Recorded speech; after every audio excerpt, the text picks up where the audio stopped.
So today we're going to do a 1960s and 1970s demo. So I'm going to focus mainly on the eye makeup for this look. I've already done my foundation and my concealer, and I did my highlighting and contouring and blush as well. So kind of just to like talk you through where we are so far. On this side, this is going to be more my 1960s side. So I kept my contour and like my bronzer really light on this side because everything in the 60s is really eye focused. So I just have on like a little bit of pink blush, but it's nothing too crazy. So obviously for stage, the further away you are, the more blush you might have to add, right? But it should still be something that's a little bit more on like a lighter shade. So whatever like the lighter shade is that is appropriate for the person that you're working on. So whether it's something like pinkier, peachier, whatever is going to be flattering on them, but still period is what you would be going for. And then on this side, so this side is going to be more 1970s, so it's hard to tell because I'm very pale, so there's only so much I can do to bronze myself, but this side I definitely went a little bit heavier on my contour, and then I also applied a lot of bronzer, which again, it's hard to tell because I am so pale, but it is definitely there. It is a lot more apparent in real life when I don't have a big ring light on my face. But if you're going to apply bronzer, I think sometimes people get really confused between like bronzer and contour. So bronzer is basically going to go in the same place that your contour is going to go, so where your shading goes, right? So generally you're just using it to kind of like frame out. This one is a little shimmery, so I didn't necessarily want to like coat my jawline in that. I just kept my regular contour on my jawline. But I tried to go in with, first I did just like my regular contouring colors that I use. So I used two different powder ones. Today I didn't do a cream contour, but certainly you would start with that. And then as far as bronzer goes, especially I feel like for more of like the 1970s, kind of like tanned Farrah Fawcett sort of look that was so in, I think something with a little bit of shimmer might be nice. You don't necessarily want to send somebody out on stage looking glittery, but there's a lot of nice like shimmery highlighters and bronzers that are out there these days. So I think that incorporating a little bit of that over like an already like matte strong shadow will still show up really well on stage and still be very period. Obviously, probably if I was going to have like this much skin showing and I was going on stage, I would probably have to like fake tan the rest of me too, just because I am so pale. So that's something you want to keep in mind, like if you really do bronze somebody up, don't forget about the rest of them, right? Because they might look a little bit crazy, like I'm sure I will by the end of this. So the first side I'm going to start on is going to be my 1960s side. So I think one of the most iconic looks for this period is probably Twiggy, and just kind of like the mod eye makeup look in general.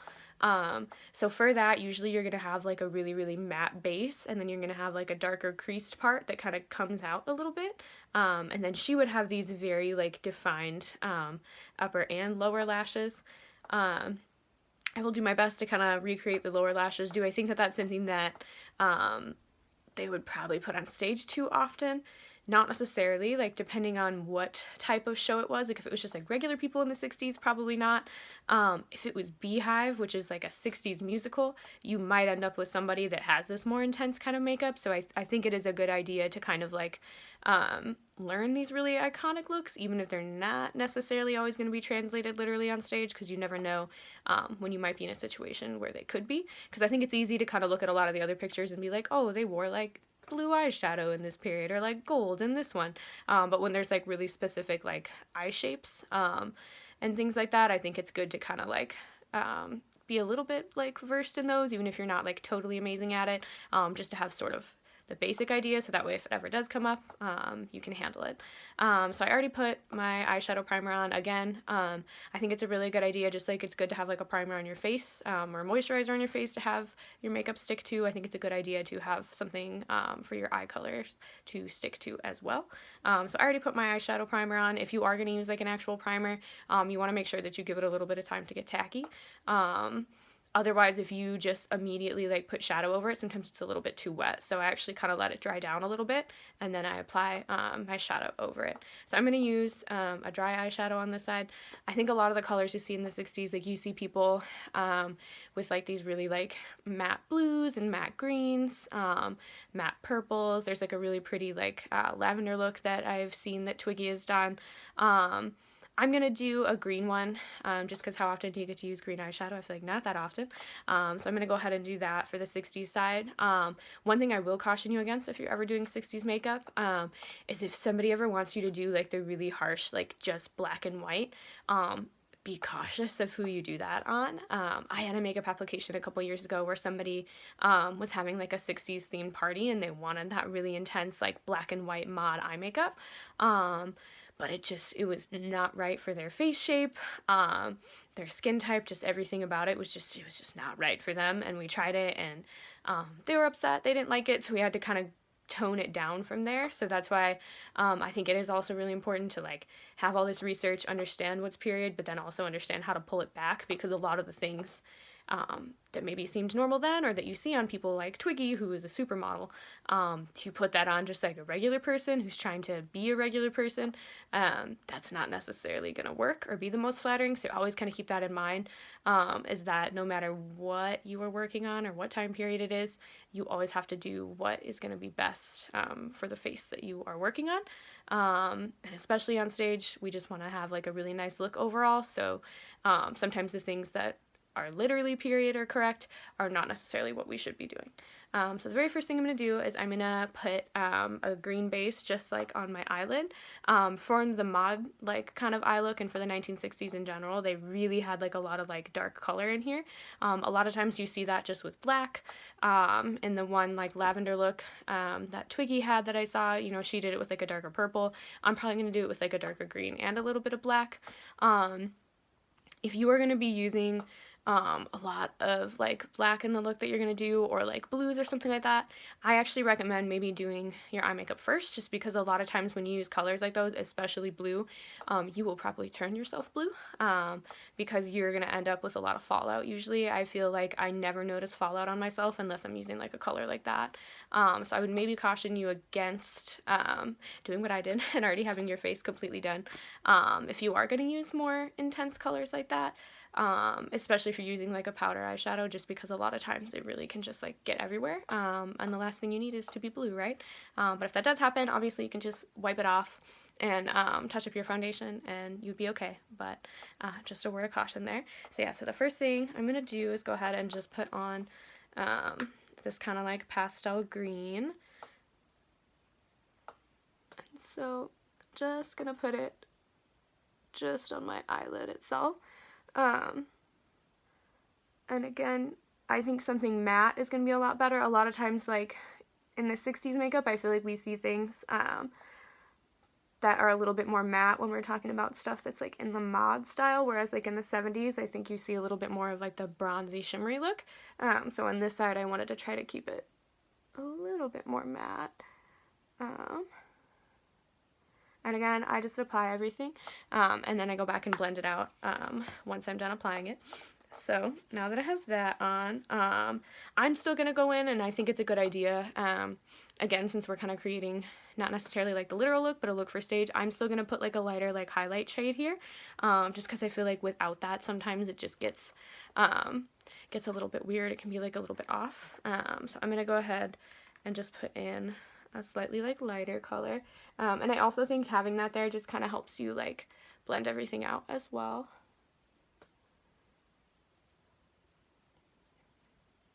And so just like everything else, you can do like little circles to kind of help you blend it. And I'm not super worried if anything did get kind of like weird, if there's any fallout, because I can just go back and kind of clean that up once I'm done.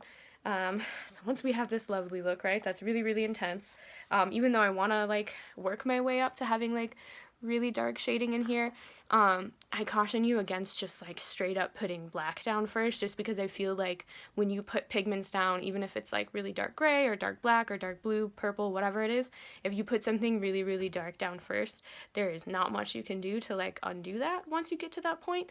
So I usually like to use something a little bit lighter first as like a guide, and then I go in with the darker color. So for this kind of like 60s mod look, you might find it's easier if you go in with like an eyeliner and kind of like draw in the shape. It's sort of reminiscent of like a cut crease that I feel like a lot of us are seeing like in trendy makeup today. So if you're able to do that, it's like kind of like a similar process, I feel like. Otherwise, it's basically, instead of just having this be like really blended out like a smoky eye, it's just like a very crisp, kind of like darker line. But again, I'm going to go in and put just like a little bit of shading behind that, because I think that's one of those things too on stage, if the contrast, if it's like too stark between like very, very matte color here and then just black, I don't always think that's like the most flattering, so I am going to do just like a little bit of shading with a slightly darker green, but it's not going to be the darkest color that I'm going to use. So I'm going to go in and just kind of like put this just where my eye creases. I'm not going to put any of it like on my eyelid. It's just going to go in here. And then I'm really going to blend that out, but it's really just to give a bit of a background to the more detail that we're going to put into it. And then again, you can kind of carry it out a little bit, just because the eye makeup in the 60s was very, very dramatic. So I think doing that, you're kind of already like setting yourself up to create that shape. And then you can go back in with that same kind of brush that I did, just with like the lighter color, and you can blend that out. Okay. So at this point, I feel like it's kind of like up to you whether or not you want to keep using like a little like rounded brush like this, or if you do want to go in and really draw in like a sharp, crisp line. I think you kind of do see it like both ways in the 60s. I think you see like the very literal line that's drawn, but then you also see just kind of like a crisp sort of like blended line. So I kind of would leave that up to you. I'm going to start just like layering like a darker green, and I'm going to kind of see as I go along what I feel like I want to do with it. And if I feel like I need to make it like a crisper line, then I will. But again, I'm still just going to like really subtly put the color in there, and if you just kind of like move it back and forth, that will blend it without totally like blending it up and making it like this huge like smoky eye or something. And then for this part, so you can see, you're just kind of like pulling the color out a little bit, and that's going to help you get that more kind of like mod 60s vibe by the end of it. And again, like I said, in the 1940s and like 1950s video I did, I have very large eyes, so I can do a lot of this stuff pretty easily on my eye. I am pretty lucky for that. You have to still take into account what your eye shape is, and whoever's eye shape is that you're working on, just because certain things are not going to look right on them. And that's why I think if you ever can try makeup, especially if it's like something this specialized and somebody has to go on stage with it, I always recommend trying it out, just because you really don't know until you are working on somebody sometimes. Just like the story I told about the client who wanted the really intense 60s makeup. You think it's going to be fine, you start putting it on them, and you realize that it just doesn't work. So I think it's a really good idea, if you can, to kind of like try these things out, just so you are never stuck with something that you ultimately kind of hate, right? So at this point, I have like a pretty good like crisp line, but I do want to make it a little bit darker and make it like a little bit more dramatic. So I am actually going to go in with black, and I'm going to layer just like a little bit of black over that, just so that it can get a little bit more defined. But again, I'm going to be really careful, because once you go this dark, it's going to be really hard for me to kind of like blend that out if I don't like it. So really carefully, like I said, I'm just kind of like moving it back and forth, and you can still put the color down and still get the definition without totally like blurring it out and making it a smoky eye. I love smoky eyes, so it's really hard for me to not totally blend everything out and make everything a smoky eye. I pretty much wear a smoky eye like every single day of my life. So it is a little trickier for me to do things like this, but again, when we're doing things like this, it's not necessarily about what you like to do, it's about what's period, and what's right for the show that you're doing. So would I want to wear my makeup like this in real life? Probably not. But would I do it for a show if I needed to? Yes. So that's another good lesson, I think, in like trying all this stuff out, is that you may have things that you really, really like, but that doesn't necessarily mean that you get to wear that makeup all the time. Is this maybe like the most flattering like makeup style on everyone, no. But does it work enough to send somebody out on stage for a 60th thing? Totally. So there's just a lot of stuff that you kind of have to take into account and like think about, but you just can't hold too much on to like what you like to look like in your personal life when you have to do makeup like this, because usually that is going to be completely different from what you have to do. So at this point, I'm just going back and I'm trying to like blend underneath this a little bit. And then I'm going to go back in and I'm going to like thin this part out. Because again, I have really large eyes. So I have a lot of space to pull these kinds of colors up. But that's not necessarily what they did in the 60s. So I want to make sure that I'm keeping the line like really crisp. And not letting it get too blended upwards, just so it doesn't get too close to being a smoky eye. And again, like if you have like a liquid liner, like a gel liner, even like a felt tip, you could just go in and like draw this in, and that would give you that same kind of definition. But I'm gonna work with shadows, so I have tons of eyeshadows, so when else am I going to use this all green eyeshadow palette I have? I have no idea, so it's probably a good idea to use it now. And so I'm just going to go in and kind of keep blending it a little bit. And then, so at this point, it's pretty good. We're pretty defined. And really, we probably just need to talk about eyeliner at this point. So I'm going to finish just kind of blending this out a little bit, and then we'll work on the eyeliner.